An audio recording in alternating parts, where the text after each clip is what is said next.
ladies and gentlemen, we're screwed. Welcome back to So Up Media.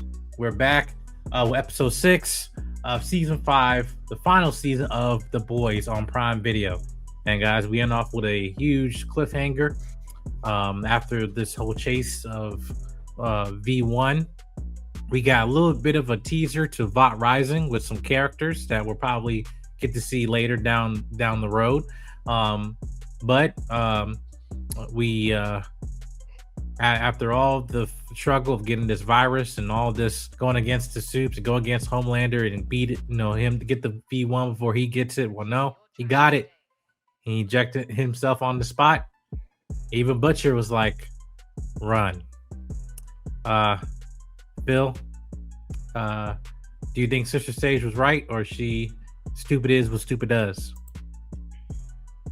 That bitch dumb. She fucking stupid. She really thought she had it all figured out. She did not at all count on Soldier Boy to be like, you know what? Want to fuck my girlfriend? I'm gonna give her what she wants.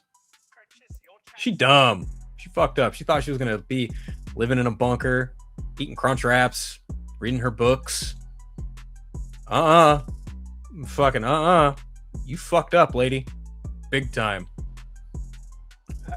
I got no words except run. J King. That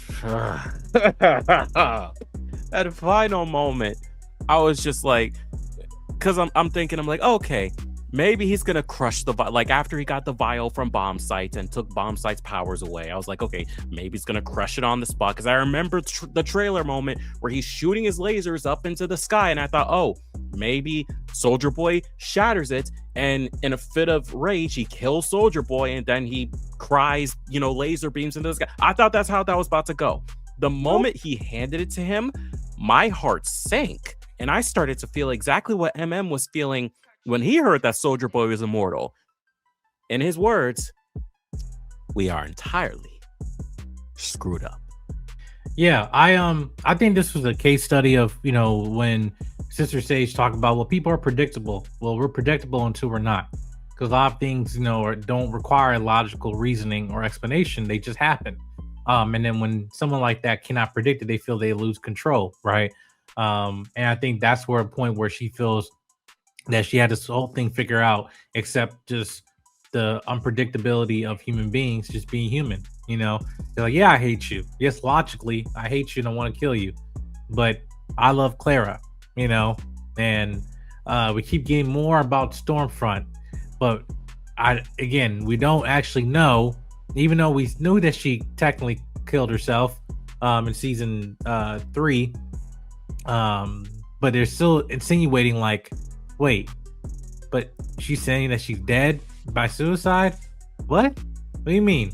And because everybody who has V1 is technically immortal, so it in some capacity. And also, even what we saw here today, we saw the fact that Ryan, who got easily beat up by a regular Compound V Homelander, but yet when he was a kid, just laser beamed Stormfront and basically turned into a vegetable.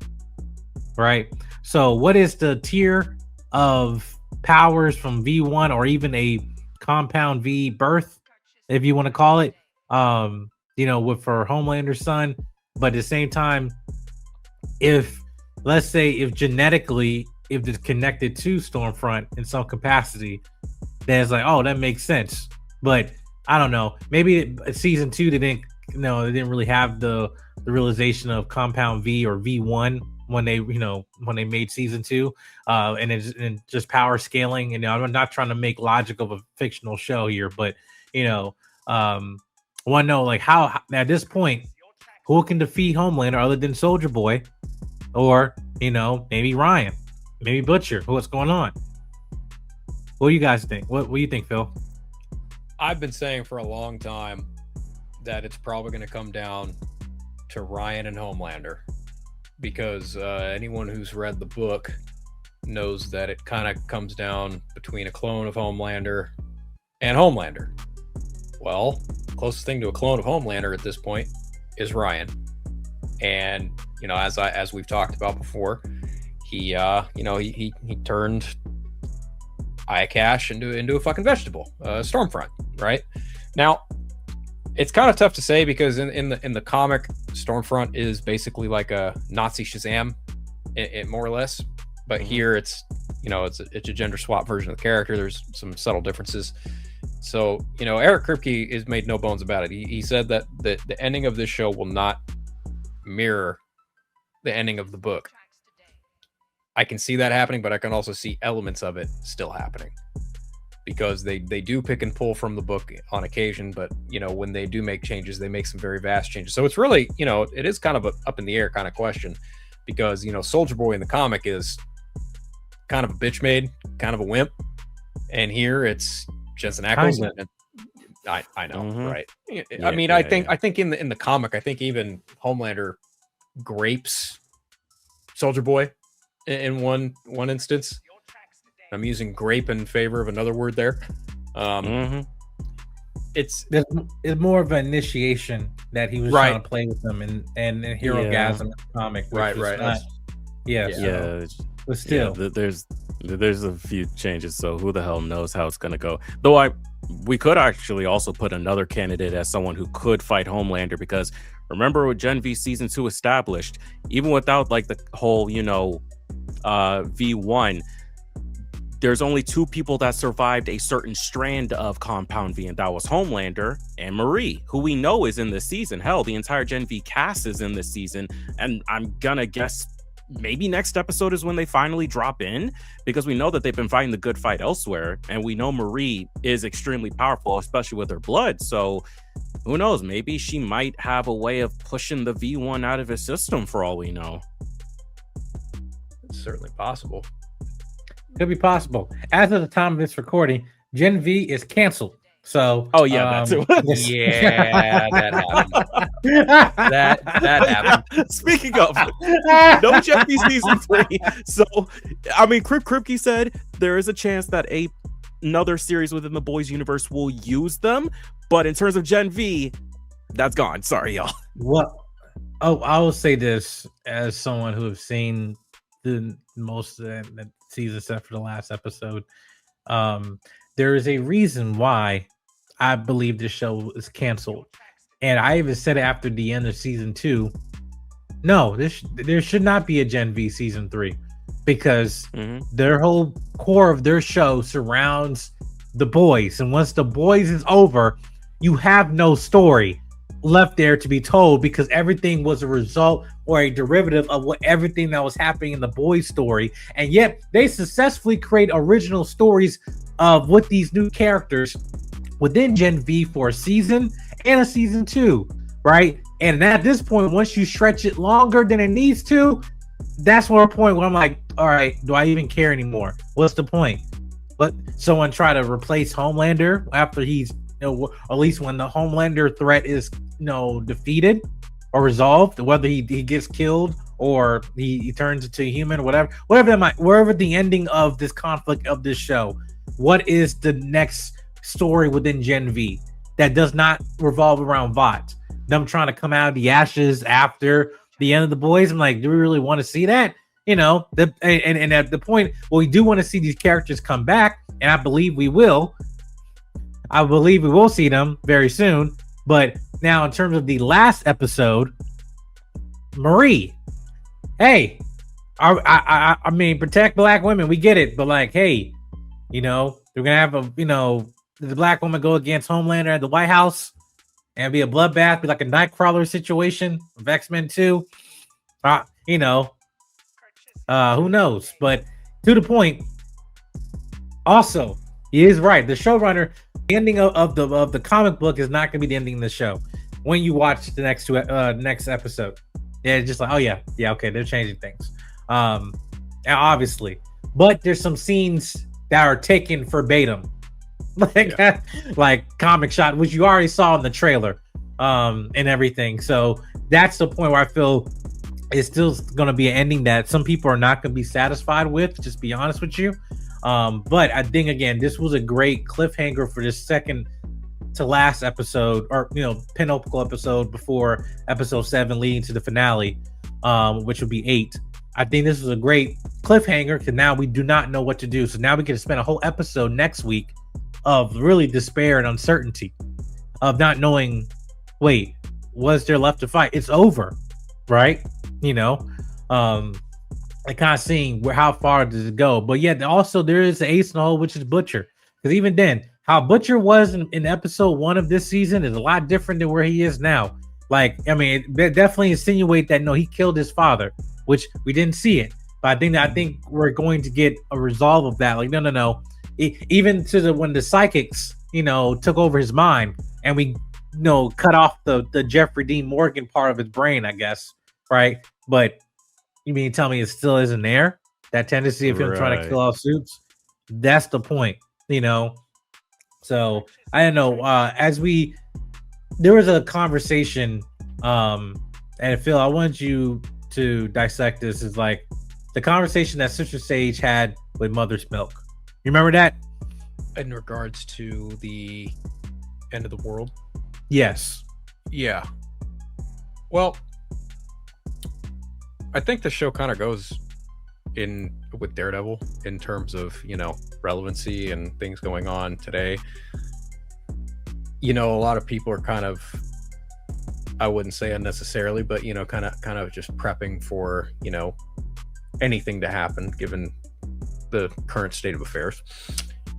And I think it's pertinent to keep that in mind when thinking about this show and that conversation in particular, because he straight up says, I thought you were fucking crazy, but holy shit, you are fucking crazy. Only someone with that level of intellect could legitimately try and plan out the end of the world under their whim. It's almost like Sam Altman, kind of basically letting the world know, like, don't worry, artificial intelligence is going to, take over at some point. Like, they will be doing things that we're doing right now. It's a little evocative of that, but not quite in the same vein. But it's just, it's very spooky to think about because, again, with the current state of affairs in the world right now, anything like that is certainly possible. Anything in regards to artificial intelligence, anything in regards to, as we saw with Homelander, shooting his eyes up into the fucking sky. That's very equivocal to that of a nuclear bomb going off. It's just very spooky real world analogies being thrown into a satirical show about cape shit and how corporate superheroes really are, no different than some corporate asshole wearing a suit telling you to get his coffee or whatever. It really is no different than that. And that's why I think this show continues to be as relevant and resonates with people the way it does, because it's as much as it is an escape from reality, it's almost a look into a parallel reality of like, oh fuck, if we're not careful, we could see something like this happen. So that's kind of my takeaway from it. J. King, now as we kind of went into this older retirement home for Soups, there was a sense of not wanting to live forever, and people who do, or thinking people who have lived forever now feeling a burden, like they just want to, not be lonely and everything like that. And I think we saw some characters. I think we've seen some older versions of characters. We're gonna see their younger counterparts in the prequel series coming up with Vought Rising. But I wanted to know your thoughts in terms of like that aspect of this episode, just talking about, some people deserve to live forever, and then the fact that we don't have that much time left, alive, that what makes it valuable. What's your thoughts on that? I mean, I think the best way to put it is the quote that was said in here to Kimiko, from the one that Bombsight, was trying to live forever with. She's saying that summer's only beautiful when winter is coming. Like, yeah, they only wanted the V1 as a means to keep Kimiko and Starlight, safe. But as she said, like, they've had talks about it, and they're like, yeah, we could be safe if we got it, and then you drop the V1 and killed Homelander. But the result is we'd have to watch all of you guys get old and die.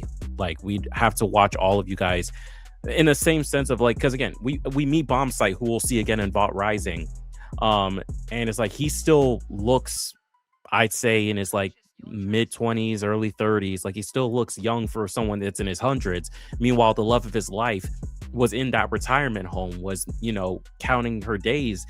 And she said it best, it's like, yeah, they'd be together, but, you know, do they have to be immortal to be together?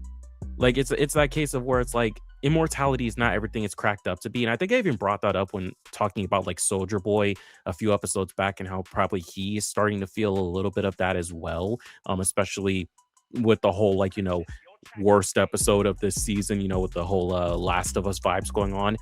I'm starting to feel like it's one of those cases of like, you know, they feared death because it was coming from a force that was so unpredictable, you know, Homelander and Vought and all that stuff. But when actually thinking about death, it's like it's a very touchy subject. But I'll just say, like, I think what they're trying to be is like, you know, death doesn't have to be just evil and haunting. You know, they're trying to get across that there is some beauty to knowing that there isn't anything, you know. And I think definitely Kimiko and Frenchie, especially if they do end up dying in a somewhat similar way to their characters in the comics, or even in a different way, that they'll be at peace with it. Because it's like, again, who wants to live forever? That shit can get kind of lonely sometimes, you know. I mean, look at Soldier Boy, look at Bombsight. Like Homelander's not thinking about that because he's got a fucking ego, but everyone else that has dealt with it, or is at least thinking about it, is being reasonable about it. And I don't blame anyone for any of their feelings towards it. Yeah, I will say the end off on this is like that scene with Homelander and the movie director guy now works in the movie theater. Shit.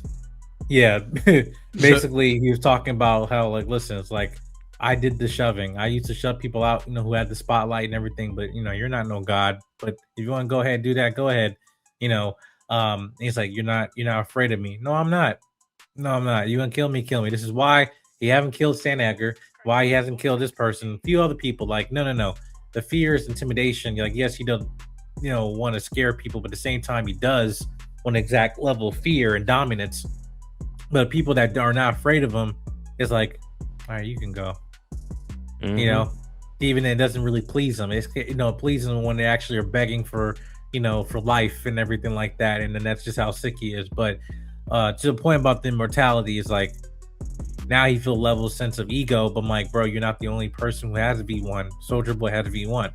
So it's like, that mean you're gonna have to take him out too. Now that you are now strong enough to take him out, you know, because you couldn't do that before. And now it's like, now we're on the same playing field. I can't have both of us here, you know. And what that mean for Soldier Boy? Does that mean like, hey, you know what? I gave you the V1. Peace out. I'm out. You know, and then say, hey, my time is done. And then Homelander's like, no. I can't have you leave. You know, he doesn't want to be alone again. So, but then, the Soldier Boy, did he choose to be a father? Like, you know, that's no conversation about it too. But I think hopefully we get more information in terms of where this season is gonna go, or how it's gonna wrap up. We only got 2 episodes left. Can't believe we're saying it. 2 episodes left for the boys, and then we're done. We're done. And somehow the Deep is still fucking alive. Yeah. Speaking of which, Black Noir, come on. I didn't expect that to happen.